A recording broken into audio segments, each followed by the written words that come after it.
What happens when you gather a load of collectibles, spread them across multiple maps, and then insert a so-and-so story to this mixture?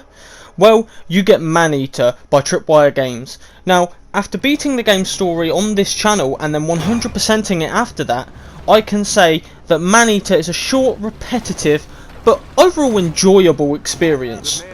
So, how does Maneater start? Well, Maneater begins with introducing the main antagonist for the game by the name of Scaly Pete, a shark hunter who is being followed by a camera crew which are recording a documentary, so to speak, called Maneater, which is the basis for the story of the game.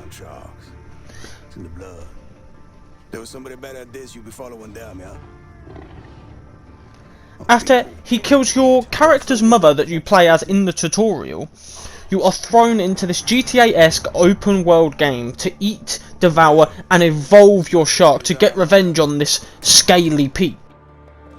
But this ain't the shark. Not the one I was looking for. So, how exactly is the gameplay of Maneater? Well, as I've already said, it's a very GTA-esque open world game, as you roam from area to area eating other fish and humans to grow in size, which will then allow you to eat bigger aquatic wildlife and unlock more secrets as you progress. But unfortunately, this is where the negatives start to appear, as although every map looks different, ultimately they all have the same collectibles, which are license plate, landmarks and underwater caches full of mutagen to help evolve your character. Now, as you progress through the story, you'll see missions appear. Side missions in each area, which are indicated by a little shark fin on the map, and main missions, which are a blue exclamation mark in a blue, an exclamation mark in a blue circle to be more precise. Now, all these missions are destroy this target, or devour this target, or eat this amount of fish. Now, almost every mission, most missions in fact, in each area will be eat 10 of this fish, 10 of the same fish, and then 10 of the same fish again. Like later in the game, you have to eat 10 hammerheads 3 times in 3 separate missions, and that's just so repetitive and dull. It's just, by the first time it's like, oh cool, I'm actually eating a hammerhead shark, like this is amazing, and then the second time it's like, wow, a hammerhead shark, and then the third time it's like, oh god, more hammerhead sharks. And it just doesn't entertain you enough. It is very repetitive and boring. Although the combat is fun, with being able to grip a shark or grip a underwater creature and then thrash around side to side to damage it even more, and then bite it and chomp it up to then grow even bigger and eat even bigger things nearing the end of the game, where you're eating orcas and great whales, which is amazing. It's so much fun. But it's just let back by the repetitive nature of the story missions. And to be honest, the game is incredibly short. I finished the game with the basis of the story being finished at about 6 hours 36 minutes. I then went on to 100% the game, which took a further 2 hours. So I'd say overall my gameplay would be about 8 hours 30 minutes. Now, alongside all these missions and side missions and collectibles, there are apex boss fights in each area of the map, ranging from barracudas to crocodiles to orca whale near the end of the game. Now, this is a lot of fun, but they're all the same, and the combat is just sort of mash the R2 button to eat as much as you can, or bite them as much as you can to whittle them until they attack you, or go to attack you and you just do a well-timed dodge, and then you go back to mashing the button to attack them, just biting them slowly until they die, which is fine. But problem is, every boss in this game has that type of problem. Now, along with apex creatures in the water, you also have an infamy rank, which increases as you eat humans. They will then send hunters after you to then eat the hunters, and then with a special hunter to then a special named hunter to then appear and try to take you down to get the ultimate bounty on your mighty rampage that you've been going through. Now, if you eat these people, which is easy because they're like any normal hunter, they get a bit more defensive near the end with electric shields around their boat, which damage you if you swim near them. But at the start of the game, they're basically the exact same as a normal hunter. You just leap onto their boat, bite them, and as soon as you bite them, and as soon as you've got them in your shark's mouth, the game's like, that's it, it's over, this guy's done, we're taking him out, here's your evolution. But that's what the important part is that beating them will give you your new evolutions, such as new sets, which I will go into later in this review.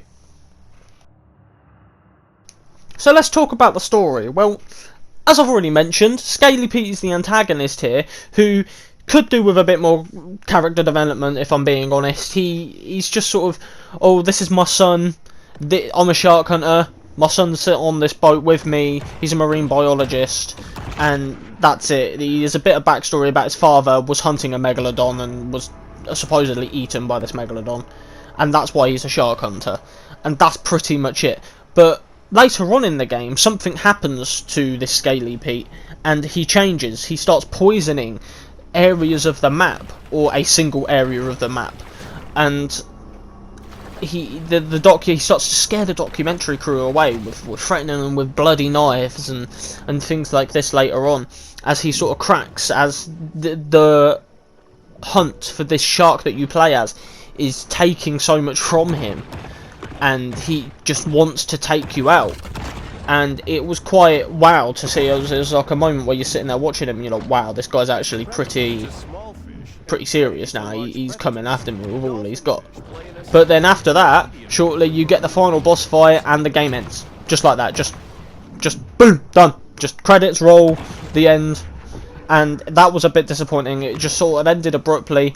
Over 6 hours long. I mean, that's not great. 6 hours long. I mean, it's better than 1 hour, 2 hour, 3 hour, 4 or 5, you know, but it's not great. I mean, I usually gauge an average game time to 100% it. I'd say a good game time would be about a 12-hour story, then maybe 15 to 16, maybe 13 to 14 to 100% it. I would gauge that as average nowadays, really.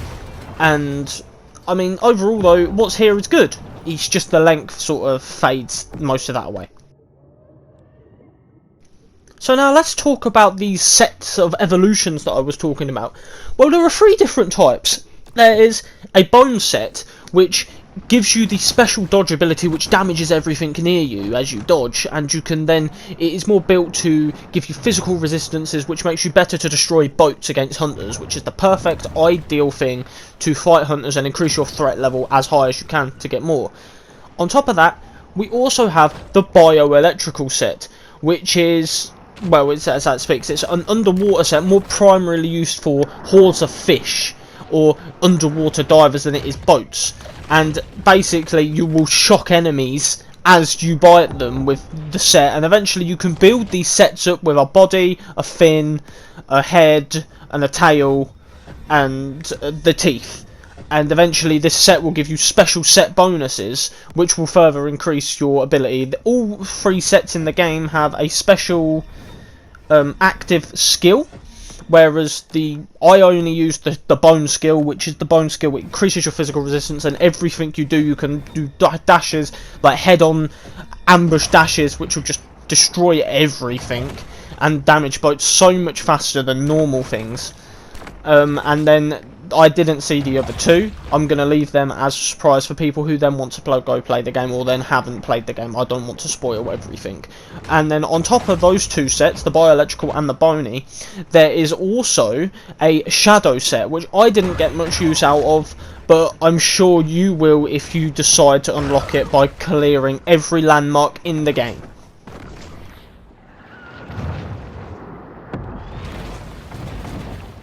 So what about my final verdict of the game?